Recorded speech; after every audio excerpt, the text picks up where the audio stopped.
by a lion can defeat an army of lions led by a sheep. Good afternoon, everybody, and good morning in other places. The topic for today is a lesson from Abraham, and I began this series on the video that you can take time and watch on the YouTube channel. Just go to Keturah Jones and just pull up Lessons from Abraham Part 1 and Part 2. You'll be able to see the video version of the talk that I'm doing here today. So for the convenience and clarity's sake, I'll just ad-lib a brief review to bring you current with what the television viewing audience are enjoying. And in the lesson, we identified the consequences of your choices. I noted that choices can lead you to God or away from God. Choices are a reflection of your character. We also noted that decisions based upon greed usually leads to trouble. And godly decisions are based on faith in what God said. God has more to offer to those who follow by faith. And we noted the promise was received of the child Abraham by faith. We noted that the land was received by faith. We also noted that the believer of God thanks him in advance for the promises. We also noted that Abraham was a wanderer. He was a sojourner in the land. My study commentary aid says he was a nomad, and that's Nomad, and that means he didn't own anything. He was living as a wanderer from place to place, and it almost seems sort of homeless. But in the lesson taught on the video, part 2, we also looked at what does faith look like, and we also took a look at what lessons we can learn from being in temptation by studying his nephew Lot.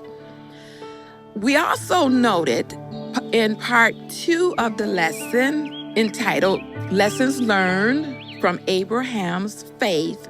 In this podcast, I want to focus in on the surpassing victory gained by Abraham and the winning the battle while yet being outnumbered. And so in this story, Abraham, armed with 318 trained house servants, defeated 4 kings who attacked Sodom, taking captive Lot, the women, the children, and all of their possessions.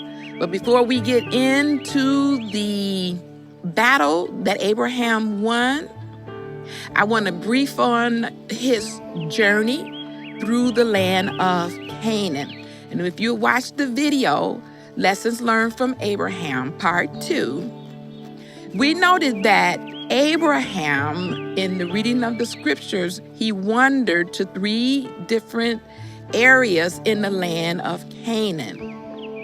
And in the first lesson, part 2, we looked at the promised land and what that meant to Abraham. So when you watch the video, what I'm sharing with you right here on this portion of the study will make a lot of sense. I didn't have time when I did the video to give you all of the details that I will be giving you right now. So we noted that Abraham, he was a wanderer, and he passed through the land of Shechem. He passed through the land of Moriah. He passed through the land of Bethel. He also passed through Hebron.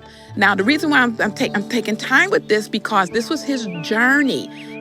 God told him that he was going to give him the land. And so while Abraham lived kind of, like a homeless person, because he was a wanderer. I hate to use that word, But that's kind of what it was, because he was living on someone else's property and he was running through the land that was supposed to have been promised to him. And so I'm trying to bring you into what's going on. And so in the video section of the lessons learned from Abraham, I spoke about what does faith look like, and I don't feel I did it justice. So I want to spend a little bit of time right here drawing a better picture of what faith looks like. And so we just noted the 3 areas of the land that Abraham passed through.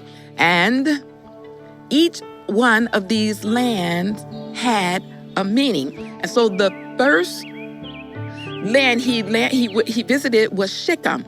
And the Bible says, and he built there an altar. Now that word Shechem means a shoulder.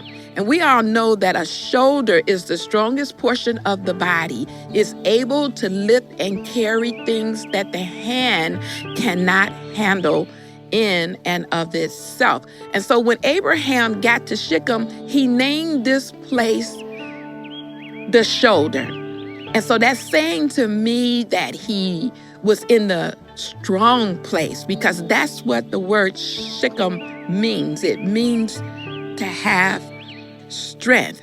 And then he went from there to Bethel. And the Bible says that when he got to Bethel, that he built an altar there as well. And the word Bethel means the house of God. I want to say the house of worship. So when he got to Bethel, he got to the place of God. So he obviously saw and described that place as being where God dwelt, where God lived. And then he went from there to Egypt later. And then he moved back south. And then he went back to Bethel, meaning he went back to God's house. And then he left and he stayed in between Bethel and Ai. Now Ai, that word means the place of ruin. And so he abode in between the house of God and the place of ruin. So I'm being careful to draw your attention to these names of these places that Abraham gave to these areas in the land of Canaan, because they mean something. These people told stories through the naming of places and things. So he is saying, really, I interpret it to mean that he was stuck in a while between Bethel and the place of ruin. And we can all identify with that, being in a place, that in-between place. You're in too far to quit, and if you turn around, you're going to drown, sort of thing. And so things aren't quite like you would like for them to be. It's kind of messy somewhat. And so you have to do what Abraham did. You have to build an altar, and you have to stay in the place of God, in the place where God's dwell, or in other words, in God's house. That's what Bethel means, the house of God. And so we also noted he lived in Moriah. We can read about that in Genesis 12:6, and that word means teacher, or the teaching. And this is the place where he abode for a season, where he gained knowledge. And Moriah, it means the oak of groves. And so Moriah was the owner of the land where he lived. Remember, I told you he didn't own anything. Even though God had promised him the land, he still lived as a wanderer, kind of homeless. But I'm bringing this to your attention because I told you at the top of the lesson, we want to spend a little bit more time looking at what faith looks like. You know, we think that faith is sometimes lickety-split and, up and go and up and do, and it's not that way. And so I'm using these scenario here to let you see just how tedious faith can really